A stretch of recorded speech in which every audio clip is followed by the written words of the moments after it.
안녕하세요. 펜트하우스의 찐시민 남자 리뷰어제입니다.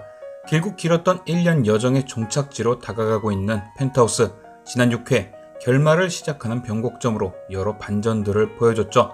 하지만 딱히 끝을 알 수 있는 반전보단 캐릭터들이 나아가는 방향성만을 살짝 언급했는데요. 아마도 진짜 반전의 시작은 7회 때 보여주지 않을까 하네요. 특히 주단태가 심수련에게 회심의 니킥을 맞던 예고편은 6회 나왔던 고구마를 싹 소화시킬 수 있을 정도였죠. 그래서 오늘 막간 리뷰는 7회 예고편과 나름의 뇌피셜로 우리 펜트하우스 캐릭터들의 주가를 분석해보겠습니다. 지극히 개인적인 뇌피셜과 예상이오니 가볍게 웃으면서 즐겨주세요.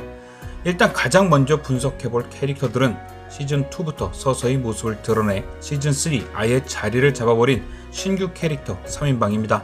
진분홍, 유동필, 찐단태로 구성된 3인방은 방송 전 히든룸에서도 비중있게 비춰졌을 정도로 기대감을 심어줬죠. 이렇게 3명은 가득 찬 기대 심리로 상승세를 보이며 페나에 입성했습니다.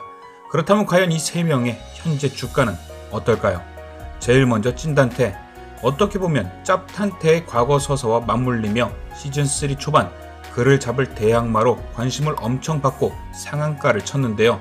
하지만 초반 과거서사 공개 이후 딱히 보여준 게 없는 계획과 느닷없이 10조를 노리는 모습이 알고 보니 도박쟁이의 천서진의 이중첩자라는 게 밝혀지며 하한가를 맞는데요.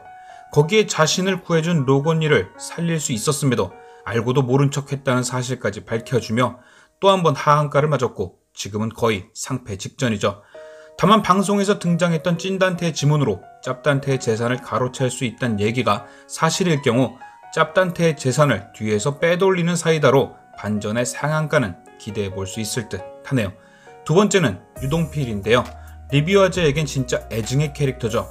김미숙의 주검을 이용해 주단태에게 한방 먹이며 펜트하우스 대장주가 될 줄 알았는데 현재까지 진행된 상황으로만 봤을 땐 거품 잔뜩 낀 부실주였네요. 시원한 복수는커녕 몇 번씩이나 주단태 앞에 무릎 꿇고 결국 오윤희 사건의 찐범으로까지 엮인 유동필. 시즌3 방영 내내 하한가를 맞으며 진짜 상패 위기인데요. 유동필에게 남은 반전은 딱 하나. 현재 오윤희의 사망 원인을 밝히며 김미숙 사건까지 다다른 심수련을 도와 김미숙이 갖고 있던 USB 혹은 휴대폰을 찾아내 찐범이 주단태라는 것을 밝히는 일. 그것만이 유동필 주가 반등할 수 있는 유일한 반전이죠. 그리고 세 번째 진분홍. 진분홍 캐릭터는 3명의 신규 캐릭 중 유일하게 시즌2부터 활동한 캐릭터죠. 시즌2 로건니와 오윤희를 도와 베로나 사건의 범인이 하은별이란 것을 밝히는 데 도움을 주며 상한가를 쳤죠. 하지만 그 이후 이렇다 할 활약 없이 보합세를 유지하다 시즌2 마지막 갑자기 급발진을 하며 하락세로 접어듭니다.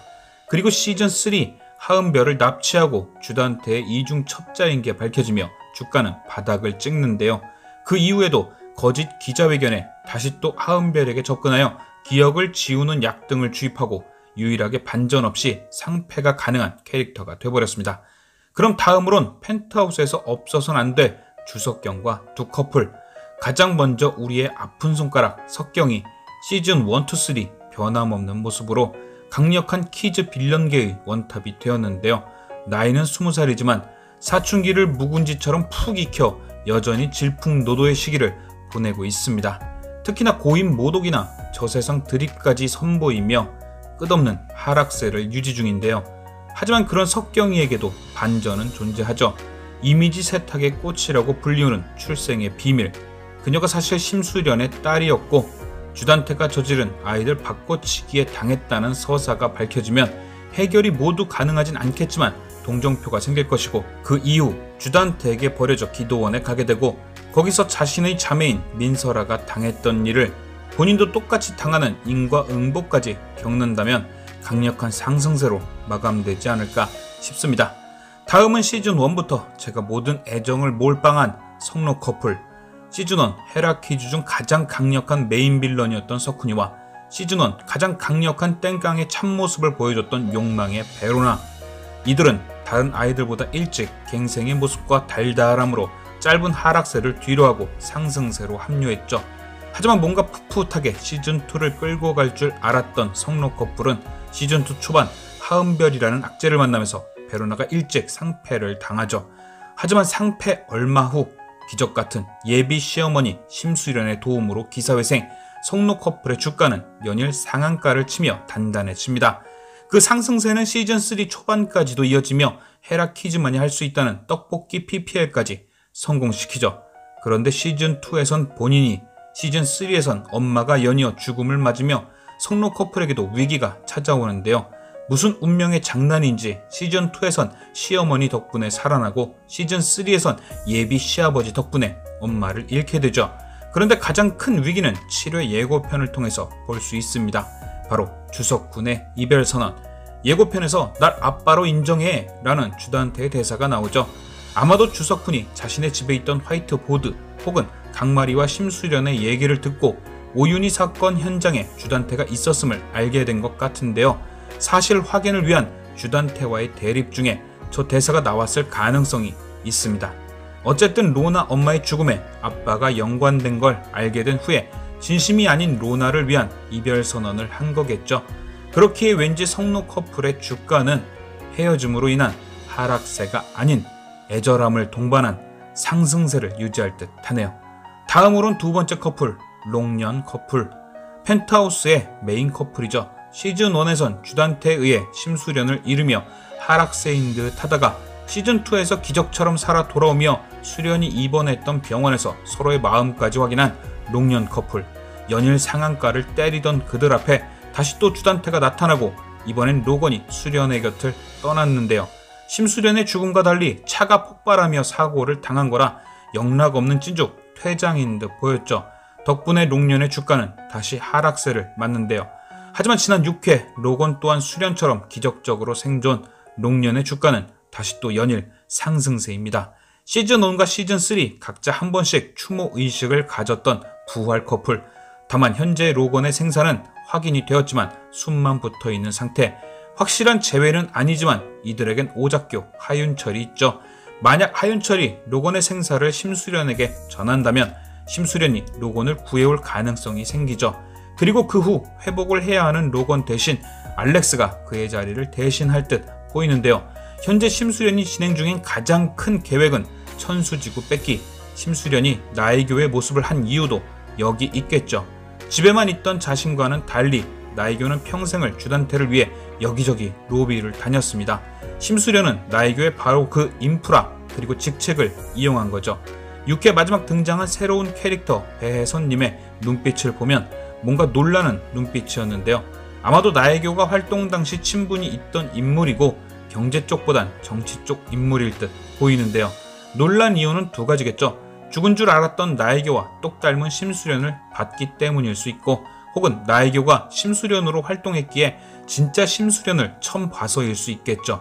어쨌든 배에서는 나이교에게 굉장히 호감이 있던 사람이었고, 그녀의 죽음에 대한 진실을 알게 된 후 심수련을 나이교와 함께 하던 때처럼 이곳저곳에 소개시켜주며 줄이 닿게 해줬을 가능성이 있습니다. 결국 심수련은 도예건설이라는 유령 건설사 혹은 신생 건설사를 만들고 배혜선의 도움으로 인연을 맺은 사람들을 이용 천수지구 입찰에 돌입할 듯한데요. 심수련에겐 본인 자본 더하기 강마마를 통한 산마마의 자본 더하기 알렉스의 자본이 있겠죠. 돈으론 전혀 밀릴 수가 없는데요. 이렇게 되면 쫓기는 건 주단태, 청하건설, 텅텅 빈 금고만 확보한 주단태는 돈이 급하게 되고 결국 산마마를 찾아갈 듯 합니다. 그가 다른 사람도 아닌 송 회장을 찾아간 이유는 시즌2에서 확인할 수 있죠. 바로 송 회장 또한 황금봉을 통해 천수지구 땅을 매입했던 일. 당연히 천수지구가 잘 되게 하기 위해서라는 명목으로 송 회장을 설득, 돈을 빌리는 거겠죠. 하지만 송 회장은 주단태가 오윤희 사건과 얽혀 있는 것을 알고 있죠. 당연히 도움을 줄 리 없고 도와주는 척 낙찰가를 미리 확보해서 심수련에게 알려주는 반전과 혹은 어차피 낙찰에서 질 것을 알기에 담보인 펜트하우스를 뺏기 위함일 수도 있죠. 그렇다면 굳이 왜 펜트하우스일까 생각해보면 두 가지 가능성이 있죠. 처음 든 생각은 주단태가 주석경을 이용해 몰래 뺏어간 집이니 어차피 계약을 못 따낼 것은 알고 있고 펜트하우스를 빼앗아 수련에게 돌려주려는 의도와 혹은 불법, 그러니까 동의 없는 명의 이전에 대한 증거를 확보, 역으로 먹이려는 가능성도 있겠죠. 어쨌든 모든 상황을 고려해봤을 때 7회 예고 주단태가 심수련에게 니킥을 맞는 이유는 도예건설과 협상을 해보려는 자리에 심수련이 등장, 일이 뜻대로 되지 않자 까불다가 제대로 한 대 맞은 거라 볼 수 있겠죠. 그러니까 결국 다음 주 7회는 무조건 봐야 한다. 각종 사이다가 쏟아질 7회를 기다리며 리뷰어제는 또 다른 막간 리뷰로 찾아뵙겠습니다. 시청해주셔서 감사드리며 지금까지 리뷰어제였습니다.